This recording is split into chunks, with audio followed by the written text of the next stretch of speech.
Today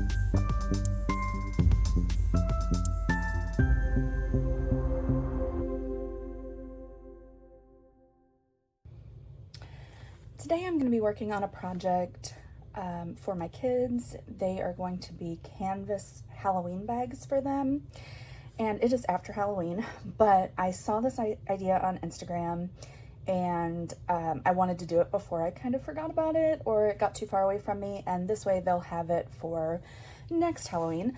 But this bag is going to be kind of a memory bag. And on it, I'm going to use fabric markers to document their costumes from each year.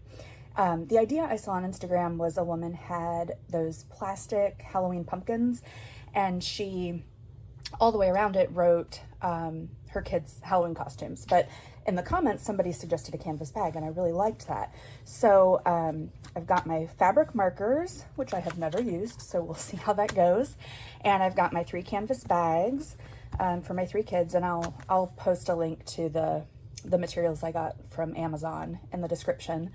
And I'm just going to write their Halloween costumes and the year on this bag, kind of like in a collage format. And I've kind of practiced what I want the fonts to look like, to sort of match the costumes, but I am not an artist, and so I don't know, we'll see how it goes. I thought I could use my Cricut here, my Cricut Explore, and just do it with vinyl, but I really kind of like the idea of it being handmade as a memory for my kids. And you know, it's not going to be perfect, but we'll see. I'll do the best I can. So I'm going to get started. I am putting one of my Cricut mats inside the bag before I draw. I don't know if these markers will bleed through, but I suspect they might, and so I'm just going to use that mat inside there to give me a hard surface, but also to prevent the bleeding of the markers.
And there you have it. I finished my 3 bags.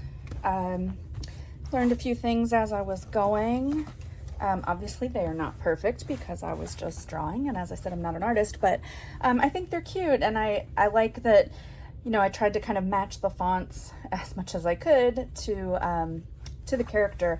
A couple things I learned. These markers do bleed a little bit. Now, I have never used fabric markers before, so I don't know if that's true of all fabric markers or if it's just the particular brand that I got. I mean, it's not terrible, but they did definitely bleed a little bit, and I hope it doesn't like continue to bleed and blur. This one here, the Scooby-Doo, where I outlined it in another color, that's definitely the one that has bled the most. But if you have suggestions of other fabric markers that maybe don't bleed as much or are better quality, feel free to drop those in the comments. The other thing, I like the way these are looking. So this is my, no, this one is my youngest, And he has 4 costumes because this year he decided to do 2 different costumes. And my second, or my middle child, also only has 4 things on his right now. And so they're a little bit sparse, but as we add to them each year, you know, they'll start looking more like this one, and we can flip over and add to the back. The one thing I'm debating about is how I want to put their names on them. I didn't really think that through in the beginning. I may just add it with the fabric markers, maybe on the other side. I didn't obviously leave space on this one. On the boys, I probably could do them. I could probably do it like there in the middle, but I'm going to think on that because I'm not sure exactly how I want to do it yet, but I know somehow I will be adding their names. So these are definitely still a work in progress. I'm finished for now, but it's something I'll continue to add to every year, and I think the kids will like this as something to kind of look back on and remember all their costumes. So thanks for joining.